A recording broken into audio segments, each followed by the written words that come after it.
Welcome to the Bait and Banner Podcast, the ultimate show for everyday anglers and outdoor enthusiasts. Dive into a sea of stories, tips, and tricks as we explore the diverse fishing scenes of the Pacific Northwest. Join us and fellow anglers to share, learn, and laugh. The Bait and Banter Podcast is your hook into the world of fishing and outdoor adventures.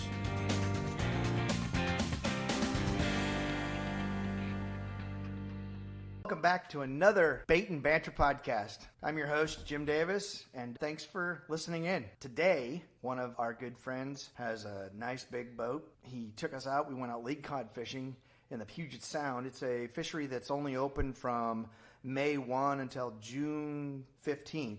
It's a short season. All the other bottom fishing inside the Puget Sound is closed down. But today we went out. We had an absolute blast. Three of us, there was four of us out in the boat. Three of us ended up getting fish, and one of us didn't fish. It was a lot of fun. But today we're going to cover that, and we're probably going to talk a little bit about why we're up here in the first place, which is a bass tournament. Like I mentioned in the first episode, I am the Washington Kayak Bass Fishing Tournament Director. So we travel all over the state, and that's what we're up here initially to do. But this was a nice break to be able to go fish some lingcod. So today with me, I have three of my friends: Patrick Kelly. How's it going, Jim? Josh Ruffcorn. How's it going? And Hong Long. Hi. All right. I thank all you guys for being here today. Thanks for having us. Anyways, if it seems like we're a little bit nervous, it's all new to everybody, but it should be fun. Let's start off today with why we came up. We come up here because we have a bass tournament on Lake Whatcom, and most of the people will be pre-fishing. Our pre-fish turns off at 11 a.m. Well, fortunately for me and Josh and Patrick, Hong, who owns the property we're staying at, and the boat that we're staying on, fished on, he was gracious enough to take us out. And we went out to the San Juan Island, and we fished lingcod today. We caught lots of fish. It was a great fishery. You had to pick through a lot of little ones to get to the bigger keepers. Today, Hong Long, he's our host. We are staying at his place. It's a beautiful home here in Ferndale. Ferndale's it called, Hong? Yeah, it's in the city of Ferndale, but the place is on Sandy Point. Sandy Point. Yeah, it's a beautiful, beautiful place here. And he has a really, really nice, big saltwater fishing boat. That thing is awesome. For me, and I know for Josh and Patrick, we are super, super, super grateful to be fortunate enough that you would take us out and have a good time like that, because it was an absolute blast today. No, it was really enjoyable taking you guys out. So I really enjoyed being with you guys. So. Yeah, it was fun. Exactly, what is the boat that you have? It's a 24XL Sea Sport. It used to be belongs to the Oregon Wildlife. Fish and Wildlife Department. Fish and Wildlife Department. Yep. So it's a very sturdy boat. It's made perfect for the sound. Yeah, it's made perfect for, honestly, for anything. I mean, you could chase tuna in it. You could do halibut in it. You could do anything. This is a really nice boat, and it's not like it's fancy with frills and all the special stuff in it. It's just you can see it's a really well-constructed, put-together boat. I would have no issue going way offshore in something like that. I wished I had one. No, like I say, it was designed and made for the Northwest, right? So and the company is Bellingham. So just where we're close to where we're at. So. Right. So today we all got up and we waited for Patrick. Patrick Kelly showed up today. We got him here, and we kind of got a little bit of I don't know what you would call it, but we have two crippled people. And then you have me and Hong. And I'm not going to say any names who the crippled people are. But we got my buddy Josh, who had just got through a surgery with a hernia, and then Patrick Kelly with a really unfortunate appendix rupture. And then we found out today he has to go through another surgery because they didn't take his appendix out. He had tubes hanging out of his belly until yesterday? Till 2 days ago. Yeah, so, that's a serious mess. That's scary. We're glad he's here. He got to go out with us. We got Patrick. We got everything loaded up. We headed out through the bay here, got out into the open water, took off, and did a nice solid, 22, 23 miles an hour? Something like that out there? Yeah, it was a nice, smooth ride. So Yep. It was very comfortable. Yep. Beautiful. Yeah, great ride out there. And we knew where we wanted to go. Hong's house here, where the boat is sitting on a dock down there, it's literally probably 5 or 6 miles away from the islands. Yeah. So, yep. So, it's not far. yeah, we went between Susha and Pecos Island.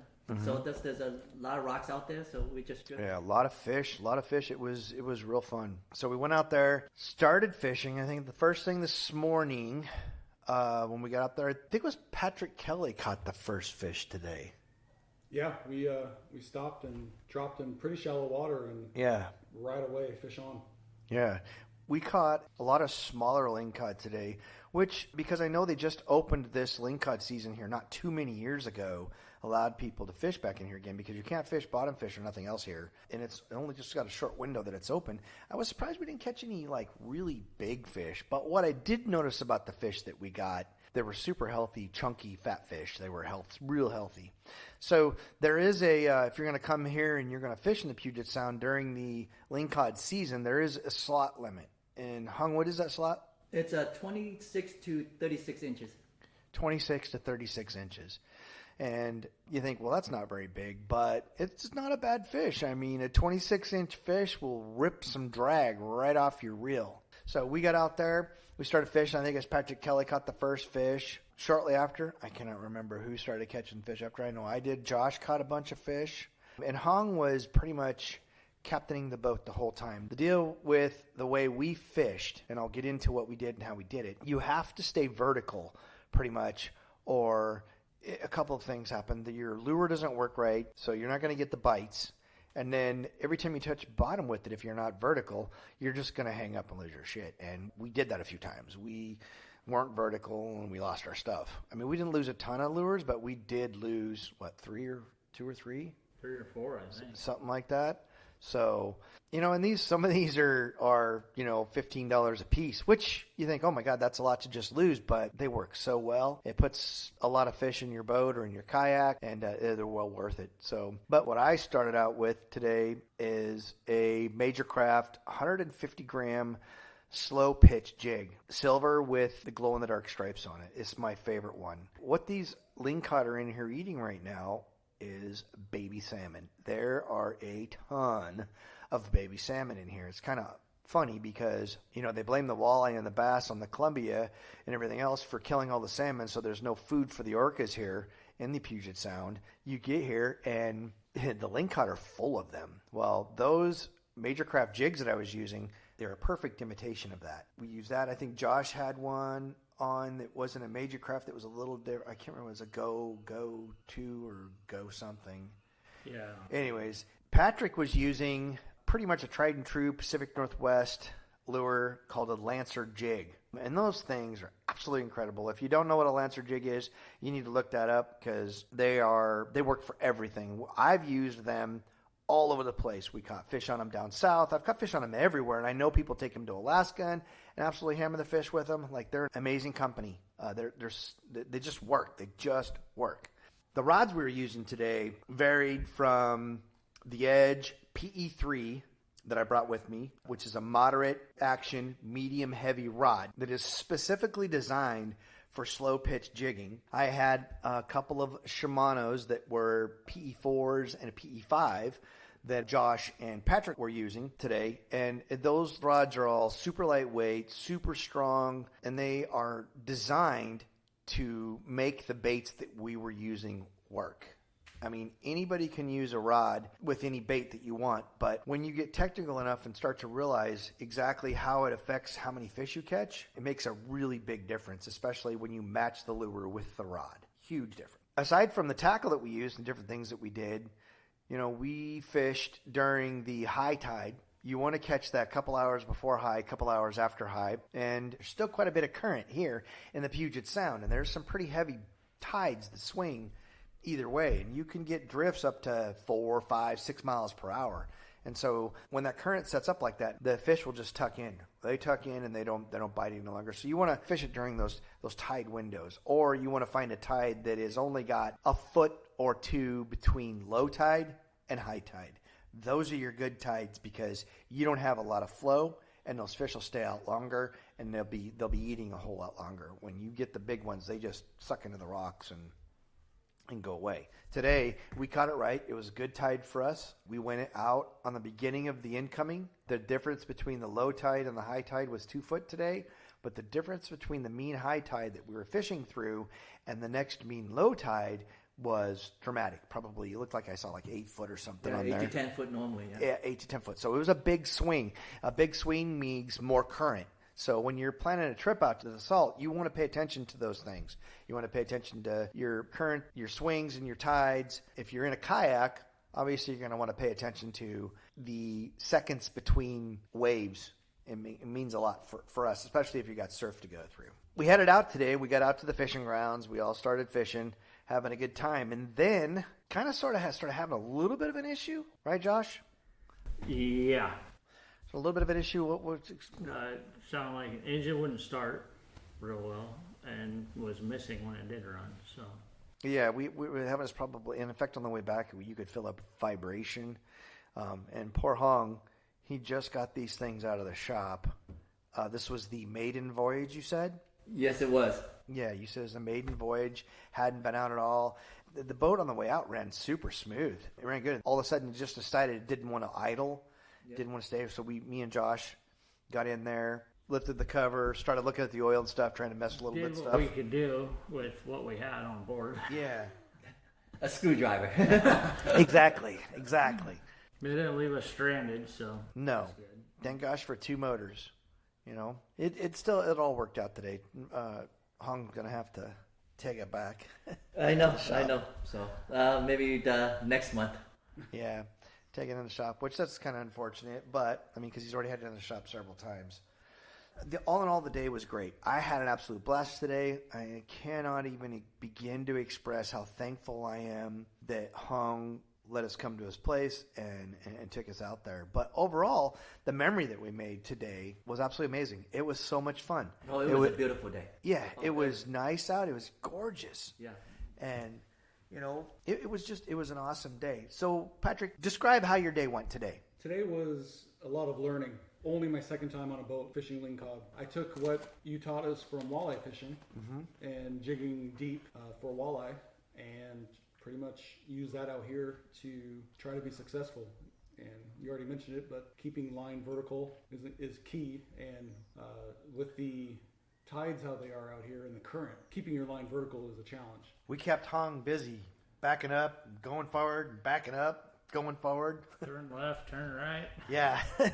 Hard right, hard left. What did you think about all that, Hong? Oh, it was like I said, it was a struggle. But it was a good learning experience. Like I said, I don't have much time on the water, so with Jim coaching me, it made a lot of sense now. So I feel more confident now going out.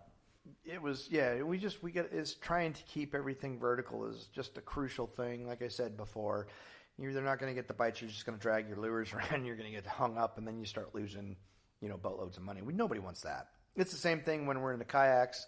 We're doing this kind of fishery. You want to stay vertical. You don't want to be out at a 45-degree angle. I mean, we ain't pulling bottom walkers for walleyes, so, you want to make sure you stay vertical.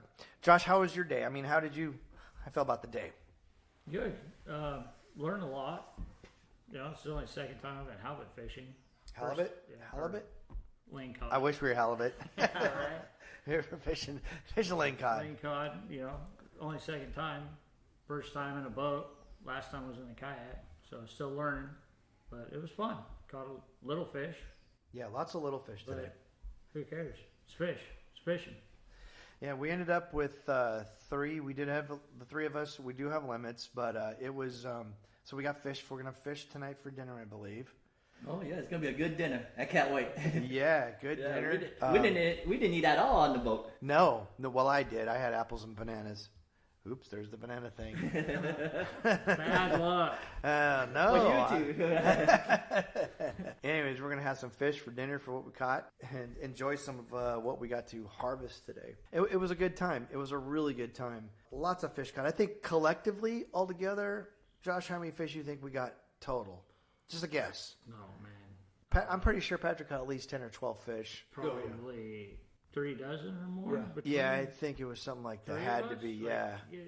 If not, As we 5 caught... dozen, 6. I mean, yeah. It was, Yeah, it was a bunch. We caught some coppers, 3 or 4 coppers. I caught like Greenlings. 4 greenlings. A couple of them were huge. One of them I didn't want to throw back because I was like, this is perfect bait. But we didn't have the setup for that. Maybe another time. And the reason everybody is here is for the fishing tournament on Lake Whatcom. Patrick and Hong will be competing in it, and then me and Josh, we're going to be there putting the tournament on, getting everything ready. So maybe talk about the history of Whatcom, like how it was last year, how great the tournament was. And It sucked for me. I got a hook in my hand. oh shit, I remember that. That's one legal fish. I remember that. well, you know what I mean. Yeah. Yeah. I remember you went to the hospital, right? Yeah, I went to the urgent care to get a pull. Yeah, get a fucking hook out of your hand.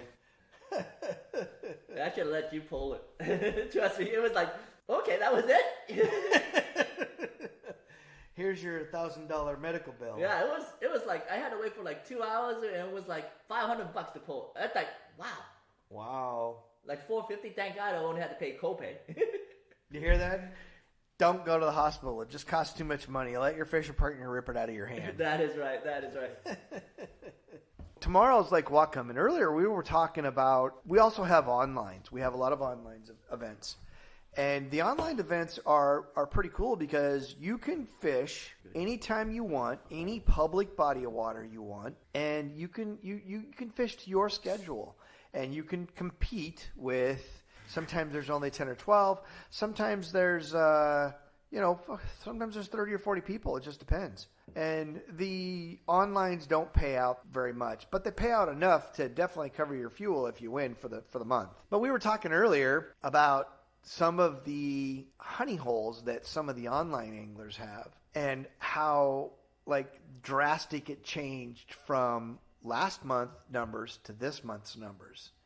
And we're starting to get a little bit concerned about literally what I called a honey hole, because there are people that fish the same places and they know them so well, and they put the fish in and they like kick ass every single month. So some of the guys have spots where they go to and they just go to that spot.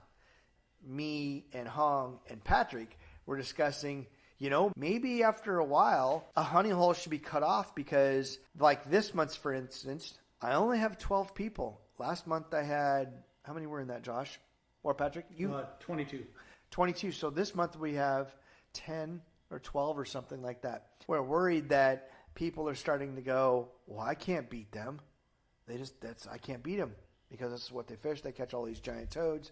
So we were discussing that. What were some of you guys' thoughts on that whole situation? No, like I said, I don't blame them for going to the honey hole, and they put in the time to learn the honey hole. Mm-hmm. But as a new fisherman, right, that wants to be do the online challenging, it's kind of frustrating because you know that who's going to win. It's always the same group of people. It really pulls the wind out of your sails. Super discouraging, right? Yeah, because I think, like I said, I enjoy it, but I think that as time goes on, there'll be maybe less and less people doing the online because also great point. Yeah. Also the time, because not everybody can fish 2-3 times a week. Right. There's other commitments. And that's just part of the deal. If you can fish a lot, then you get to fish a lot. And I can tell you, in kayak bass fishing tournament world, at least here in the Pacific Northwest, the more you can fish and the more you get to practice, not only the better you are in the onlines, but also I see from my side in the live events, those individuals typically stand out a bit because they've got the practice in and they're able to do stuff. If you can only fish, and I'm just going to put Josh on the cross here. Last year, Josh fished one time a month, and it was during our tournaments. And he didn't do the greatest. And I think I remember your wife was asking you, how come you're not doing very good or some shit? Yeah, something like that. She's like, what's your problem? And I kept telling her, like, I need to go fish. Yeah. If you don't practice, you're not going to catch fish. I don't care how good of an angler you are. You've got to be able to practice to fish. It doesn't matter if it's bass, trout, walleye, all of it. You have to. So all of our top guys, whether they're in the onlines or on the live events, they're all anglers that get after it. They get after it non-stop. The only difference is some of them have honey holes, and that's, where all of their fish are come out of. And in the end, really, it's not benefiting the people that are winning because their winnings go way down. Because when you only have 10 or 12 people in an event, I mean, first place is going to win like $100. If that. Something like that. I mean, it's not much. But in the live events, that's not the situation because every day is a different day when it comes to fishing, especially for bass. If it's sunny, you're going to do a little different things. If it's cloudy, you're going to do a little different things. If it's, raining or windy, or maybe the barometric pressure has changed, or, cold front come in, post cold front. There's a whole different variations of the shit that can happen and change your fishing on your lake. To do a live event is it's not anything like the onlines. I mean, Hong here, his first year fishing, swear to God, all he did was drag around a Ned rig. Ned rig. Yeah, Ned rig, and he literally kicked ass. Like, you did very, very well your first year. And you always do well. People consider you a threat. Beginner's luck. Beginner's luck. That's what it is. People consider you a threat because they've seen what you did, the first time. So, and it was impressive. I mean, all you was like, that's all we felt like. He'd be like, "Hey, how do you do that?" "Oh, I'm just going to use an Ed rig." No. I think, like I said, I learned from everybody. Like I said, one reason I joined WKBF was the social aspect of it, right? And everybody was sharing the information. Like I said, my first year, I never bass fish. All I did was go ask people, and people was willing to share their knowledge. So that's what made it enjoyable. That's like I said, I enjoy it because of the social aspect. I mean, Right. I enjoy camping out when we go to the events. Right, a group gets together, we bullshit the night before, and just exchange information. So that's what I love about just the kayak fishing community. I have a side, and I've tried to introduce as many of the bass anglers to what I call the brotherhood side as I possibly can, because the difference between an angler that's competing and an angler that is there to enjoy the atmosphere of everybody's happiness and the get together is absolutely amazing. People help each other. It is something it's hard to describe. It's an absolutely awesome deal. Now we get camaraderie in our bass fishing side, but you get some of the guys that are a little bit uptight and they take things very seriously. And you ask a question, they kind of scowl at you a little bit. You're like, hey man, I'm just, ask you, can I do this, or do you know what this is, or whatever? And they don't want to help with anything. Last year we fished Lake Whatcom. It's a very, very beautiful lake, crystal clear water, some giant smallmouth in it, and all three of you fished it last year, correct? Yes. Yep. All three of you did. Patrick, what do you remember about Lake Whatcom from last year? I remember that most of the success was done really shallow. And it was a little bit different time of year. Right. I think it was a little bit later. Yeah, when I do schedule lakes back to back, I always try to make them at different times of the year so the fishery changes. Which is a great idea. This year, being earlier, who knows where the fish will be. So I think some people will probably try to follow that success from last year. Might not find them there. So yeah, it'll be interesting to see who is successful and where they find them. So Hong, you pre-fished Whatcom here, and what did you guys have? Yeah, I pre-fished it twice. Fished last Sunday. It was miserable. It would rain all day. It was cold. I pre-fished with Cedar, Thorn, and Dan. So it had some success, but not too much because the weather was just so bad. So were the fish up shallow? Some were, but some were between like 10 to 15 feet. That's what we caught most of it. Then I went back last Wednesday. It was a beautiful day and got skunked. Wow, got skunked. A 10 to 15 foot range, especially for smallmouth this time of year when the water's warming up, that's a pretty good in between coming from the deep and going to the shallow, more like a staging kind of depth. So they'll move in. I know on the Columbia, when we fish them in March, they will be super deep, and then all of a sudden they'll move into about 20 foot. And the guys that are fishing for the big hand walleyes, they'll just start catching a ton of really big smallmouth. And they'll do that. And then as the water warms up more, then they'll move back into the shallower areas where they'll be in 2 or 3 foot of water, 5 foot of water, what have you. Based on your pre-fishing, what do you think the fish will be tomorrow? I think it's going to be about the same depth and maybe a little shallower because the last couple of days it got pretty warm. So maybe they'll move up to shallow. So we'll see. We'll see. And you have the Panoptics? Yes. I have a live scope. Live scope. There it is. For me, I don't have too much experience with it, so it doesn't really help me much. So I think I have to play with it more. So. And get it figured out. I remember last year when we were on Mason Lake with Kent Boatwright, and he was using his live scope, and he tells me, he says, "There's no fish. I can't see any fish." And I told him, you need to give it a bit. They'll move up about 11:30. They'll start moving because the water temperature will warm up shallow, and those fish will move in and start feeding. And for me personally, I will fish jigs early in the morning or drop shot. And then as soon as the sun comes up and it gets on that water after about an hour, I'm straight on. Early in the spring, I'm jerkbait. Jerkbait fishing, everything. We did that at American Lake a few years ago and absolutely killed it. Caught so many fish. Won the tournament. Me and my partner did. My partner didn't even catch a fish. That's how poor the fishing was, but I knew that was going to happen. So last year at Mason, Kent was saying, oh man, I can't see any fish. I said, give it a little bit. They'll move in. Well, Kent ended up doing pretty well. I think he got third place or so at that event. And that's the first thing he said to me was, holy cow, you were right. I went from nothing to all of a sudden they moved up and they were just everywhere because he could see them with his live scope. And that's something that a lot of guys don't think about is those fish move nonstop. They move. Just like you find a really good point that's got fish and you're fishing it and they'll reload. They'll reload into an area if you can find a spot like that. Those are like golden places to be able to find.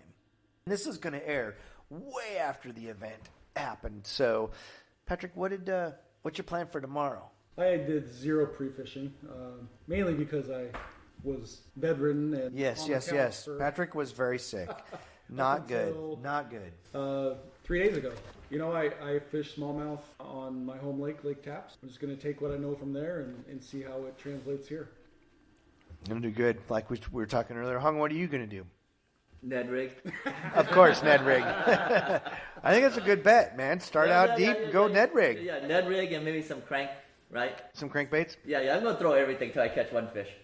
Throw everything, catch one fish, and then just hammer on that, right? That's it. That's not a bad plan. A lot of people can do that stuff. So the fishing sounds like, and I've heard from probably two other guys, the fishing's a little bit tough right now on Whatcom. Whatcom holds some gem smallmouth giants. We have two lakes that we fish that now, as of the past couple of years, have become kind of our quote-unquote trophy fisheries. Whatcom is one of them. And then, of course, Lake Osoyoos up in northern central Washington is an absolute dynamite lake. If you want to go up there and catch your PB smallmouth, that's the place to do it. Because there is a lot of 5 and 6 pound fish in there. It's not quite like Dwarshack where they're catching 8 and 9 pound smallmouth, but holy cow, that's a great place to fish. I know everybody had a good time there. All three of you guys fished Osoyoos, correct? Yeah, 2 years ago. Oh yeah, that's fantastic fishing. Yeah, that's the only lake we've ever fished. And before we could leave, or I was even done with the weigh-in, people were like, oh, please, can we come back? Please, can we come back? And I was like, okay, everybody loves it so much that, yeah, we'll come back. We'll just come back at a different time of year. So the fishery's a little bit different. But last year, Josh, what happened to us last year? We ended up having to cancel that one because of a fire and go to Moses Lake. Yes, we ended up they had a giant fire there last year, and it threw a kink into everything. People had to cancel reservations, and we ended up at Moses Lake, which still, I lost a few anglers, but it was still a decent tournament. I mean, it wasn't bad. It wasn't bad at all. It's a good fishery. It's not a Soyuz quality, but it's a good fishery. Right. And it's not bad. A little bit green water and stuff there, but nonetheless, it's fun. It's all fun. I fished a lot of tournaments earlier. The last year was the first year I quit fishing my tournaments, and this year I'm not fishing tournaments either. But I wanted to change my direction a little bit. I wanted to have more time to do my salmon fishing, my walleye fishing, lake trout fishing, all the other fishing that I do, and not have to worry about being competitive. I mean, I have the frame of mind, if I'm going to do it, I'm going to do it. If I ain't going to do it, then I'm not doing it at all. It's all or nothing with me. That's a fault that I have because it's gotten me in trouble a few times. Anyways, that probably sums up our day and our afternoon, and we're looking forward to tomorrow morning when we can get everybody out on the water and get these anglers fishing. I think we have 41 or 2. 42, I believe. Yeah, so, these anglers are going to all go head-to-head, and they'll have fun. Some won't have as much fun as others, but it should be a really good time. We're looking forward. The weather should be decent for us, and, we'll see what happens. All right, we talked about the WKBF and our first event a little bit, and I'm sitting here with the winner of the event, Garrett Harrison from Idaho. Thanks for joining me. Thank you for having me. Just real quick, in a brief summary, since we're not coming back here, I want you to spill all the juice and tell us what you did from the start to finish. From start to finish today, I started on a point, had a lot of pressure on that point with me. I had about 5 or 6 different kayaks, and I knew right off the bat. I turned to my GoPro and even said to my GoPro, I was like, I'm going to give this about 30 minutes before I ditch out of here and head somewhere else. And I did that, gave it 30 minutes and ditched out of there and kind of headed out towards Strawberry Point area and kind of just worked my way back towards Flodell Park. I worked really slow, and actually a funny story is I had a bass boat pull up in front of me on one of these sand points. And it was cool about this story, and I think this is, I don't know if it's God or what it was, but this kid was with his dad. He's like a little 3-year-old, and he caught like a 4-pound smallie on a crankbait right in front of me. And instead of getting mad, I have a kid. I have a 1.5-year-old. So I was like, I have a sweet spot for this. I was like, this is awesome. Yeah, and I even it's cool. yelled at him. I was like, congrats, bud. Yeah. And they pulled off and left. And for the next 2 hours after they left, I destroyed it. And it was literally all on a 3.3 Kitech paired up with a Descent Weights ball head. That's one of my sponsors. They're awesome back home in North Idaho. Mm-hmm. They're amazing. Yeah, the colors I was using, it was kind of just dependent on the weather. I would look up at the sky, and if it was shady out, I would go with like a Pro Pearl Blue Kitech. And then as soon as that sun would peek out and that wind would pick up, I would go to a chartreuse and just swap between the two. And it took everything in me to not go shallow, because last year I wanted on shallow, all on a Cinco, and never picked up anything else. So I really had to like reprogram everything. I talked to a few of the guys today that did go shallow and found fish on beds, and none of them did very well. Yeah. I mean, I talked to a couple of guys too, and like they would find them or see them, and they were so skittish. And that's how it was for me for practice. Like I would get up near them, maybe to within 15 yards of them, and they were gone. Like I couldn't get anywhere near them. I can't imagine they're pretty pounded from all the other people that come here. This is a pretty well-known lake for big fish. So yeah, and I've heard there's been like 3 boat tournaments here, and they just opened this place up, so it's been pounded, bank fishermen, and instead of those fish wanting to get pulled up on the bank and caught off the beds, the bass boats have been pounding them off the beds. So it was kind of a struggle for us. We had to figure them out. Well, nice. So you won this event last year, so this is a back-to-back for you. Back-to-back. Come over and steal all the Washington money. Yeah, I hate to do it, but I got to do it. Yep. You took home, what, it was $1,940. $1,940 today. So that's pretty good for first place. Yeah, it's pretty awesome. A lot awesome. of guys think these kayak events don't pay, but they pay. They do. They can pay very well. They do. We're very fortunate, yeah. Well, I love the sport compared to, I don't know, there's a lot of guys that are in the boat scenes and will jump into the kayak scenes and they're like, I won't go back. It's awesome. I love it. I love it so much. And that's kind of how I felt. Like I love kayak fishing so much. It's therapeutic. So. It's addictive. It's addictive. Super addictive. Yep.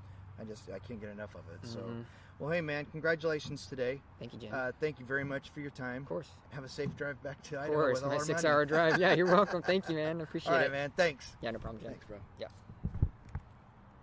Hey, I just want to thank everybody that stayed this long and finished out the listening for another episode of Bait and Banter. You know, this is a podcast I just got going, and I'm looking forward to growing and getting better as I go. So if you stayed on here and you didn't turn it off and disappear, hey, man, consider giving me a follow. And I am super, super appreciative. And who knows, maybe one of these days I'll get a fish with you. Thanks, man. Have a great day, everybody, and tight lines.